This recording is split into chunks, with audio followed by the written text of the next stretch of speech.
তো আপনাদের আজকে একটা জিনিস দেখাবো।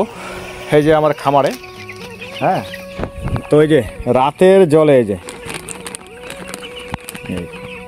প্যাকেটটা দেখে মনে কি হচ্ছে যে না চুল কালারিং করা বা হ্যাঁ যে মাথায় চুল গাজানোর মতো এরকমই আছে, তাই না? গোল্ড মোহর যে বা টাকা পয়সার গোল্ড, কিন্তু এরকম কিছু না, এটা পাউডার রয়েছে ভিতরে। মানে এই পাউডারটা আমার রাতের জলে দেবো, তাহলে কি, কারণ কি শীতের দিন যেহেতু এই যে গোল্ড মোহর এটাকে শিরিং বলে, ঠিক আছে? তো অ্যাকচুয়ালি তো এই পাউডারটা জলে দিব। জলে দিলে কি হয়, মানে এই পাউডারটা জলে দিলে একটু মিঠা মিঠা হয়, কারণ কি যেহেতু শীতের দিন জল পাখি কম খাবে, এমনিতে কম খায়, তো আমরা ওই জন্য এই পাউডারটা দিব আর কি, যাতে জলটা বেশি খায় আর কি। তো আরেকটা জিনিস আপনাদেরকে দেখাবো, কালো মুরগির মাংস খান আপনারা? কালো, এই যে কালো মুরগির মাংস।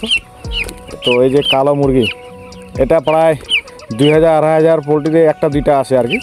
তো এই মুরগির মাংস ভালো স্বাদ, আপনারা যদি খেয়ে থাকেন অবশ্যই কমেন্ট করে জানাবেন। কালো মুরগি, তো এটা কিন্তু এই করকনাথ মুরগি না, এটা পোলট্রিরই এই যে করকনাথ মুরগি না, এই যে কালো মুরগি।